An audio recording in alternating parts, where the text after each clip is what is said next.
Radhe Radhe Shri Harivansh students, let us solve question number 5 of chapter number 10 area related to circles class 10। यहाँ पे students question number 5 में हमें shaded region का area find out करना है। ठीक है, सबसे पहले जो ये फिगर है ये एक साइक्लिक क्वाड्रिलेटरल है। क्वाड्रिलेटरल किस फॉर्म में है देखिए, यहाँ पे जो ए बी है is given 8 centimetre and A D is given 6 centimetre और यहाँ पे ईच एंगल 90 डिग्री दे रखा है। तो it's means A B C D एक रेक्टेंगल है। ठीक है, क्या है ए बी सी डी एक रेक्टेंगल है। अच्छा, हमें यहाँ पे शेडेड रीजन का एरिया निकालना है। अगर हम सर्कल के एरिया में से इस रेक्टेंगल का एरिया माइनस कर देंगे तो हमारे पास शेडेड रीजन का एरिया आ जाएगा।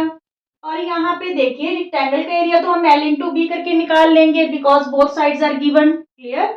बट अगर हमने जब इसका एरिया निकालना है सर्कल का, तो सर्कल के एरिया का फॉर्मूला पाई आर स्क्वायर होता है। हमें आर की जरूरत पड़ेगी which is not given in this question. तो सबसे पहले हम सर्कल का रेडियस फाइंड आउट करेंगे, फिर हम शेडेड रीजन का एरिया निकालेंगे। ठीक है, अब देखिए क्योंकि ए बी सी डी एक रेक्टेंगल है, सो जो उसका डायगोनल होगा वो क्या होगा, डायामीटर होगा। ठीक है, सेंटर में से पास होगा, चाहे ए सी डायगोनल ले लो चाहे बी डी डायगोनल ले लो।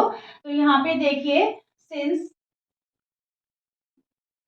ए B C D is a rectangle, so BD diagonal is diameter of circle, diameter of circle। ठीक है, डायामीटर है और यहाँ पे देखिए 90 डिग्री का एंगल भी है।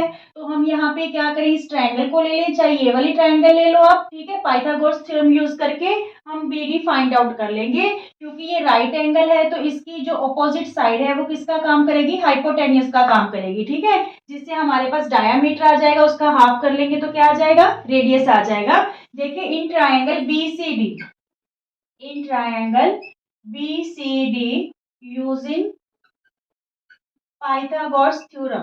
ठीक है, तो यहाँ पे ये हाइपोटेन्यूस है मींस बीडी का स्क्वायर किसके इक्वल होगा, सीडी का स्क्वायर प्लस बीसी का स्क्वायर। ठीक है, सीडी का स्क्वायर प्लस बीसी का। अब सीडी की जो लेंथ है वो 8 सेंटीमीटर है क्योंकि ऑपोजिट साइड इक्वल होती है रेक्टेंगल में। ये 6 सेंटीमीटर है तो ये भी क्या हो गया हमारे पास 6 सेंटीमीटर। तो यहाँ पे वैल्यूज पुट कर देते हैं, 8 का स्क्वायर प्लस 6 का स्क्वायर।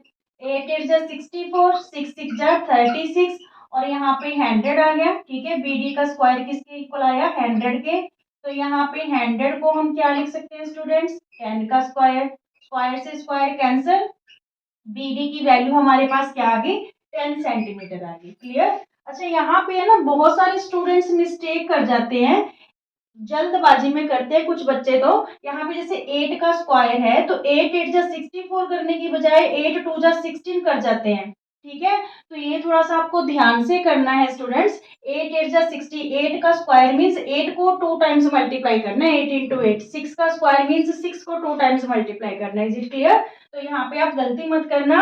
अब हमारे पास जो बीडी है वो 10 आ गया, तो जो रेडियस है वो बीडी का क्या है, half, because B D is diameter. तो 10/2 5 सेंटीमीटर हमारे पास क्या आ गया, रेडियस आ गया। ठीक है, अब देखिए हमने क्या निकालना है, शेडेड रीजन का एरिया। अब इजी है बिल्कुल ही क्वेश्चन। देखिए area of shaded region equal to area of circle minus area of rectangle. ठीक है, पूरे सर्कल के एरिया में से हम रेक्टेंगल का एरिया माइनस कर देंगे तो हमारे पास किसका एरिया आ जाएगा, शेडेड रीजन का।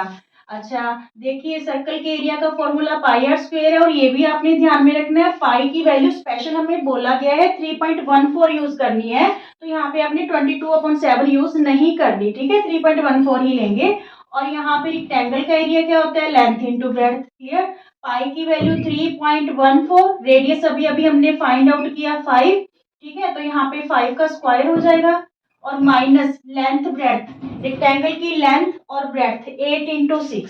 ठीक है, 8 और 6 साइड्स गिवन है। यहाँ पे 3.14, 5 5 जा 25, 8 6 जा 48। 25 को हम 314 से मल्टीप्लाई कर ले यहाँ पे अपने पास आएगा, देखिए ये आ गया 7 और 1 8 और 6 और 1 7, 7850, 7850। टू डिजिट के बाद पॉइंट है, तो यहाँ पे भी टू डिजिट के बाद क्या यूज कर लेते हैं, पॉइंट। -48, जब इसमें से हम 48 स्टूडेंट्स माइनस करेंगे, क्योंकि यहाँ पे पॉइंट है, तो यहाँ पे हमारे पास 30.50 आ जाएगा। क्या आ जाएगा, 30.50, ठीक है, 30.50 सेंटीमीटर स्क्वायर। ये यूनिट आपको जरूर लगाना है, नहीं तो हाफ मार्क इसका भी कटता है, ठीक है। अगर एरिया है तो सेंटीमीटर स्क्वायर लगाएंगे, खाली कोई साइड है जैसे रेडियस है या लेंथ ब्रेड्थ है तो उसे सेंटीमीटर में, या जो भी यूनिट दे रखे हैं मीटर या सेंटीमीटर, उसमें शो करना होता है आपको, ठीक है। तो ये हमारे पास शेडेड रीजन का एरिया आ गया। इस टाइप का क्वेश्चन स्टूडेंट्स एग्जाम में रहेगा। बस यहाँ पे आपको ध्यान लगाना होगा कि अगर हमें रेडियस गिवन नहीं है तो ऐसे क्वेश्चंस में हम रेडियस कैसे फाइंड आउट करेंगे। ऐसे क्वेश्चंस की प्रैक्टिस जरूर कीजिए। ओके, राधे राधे।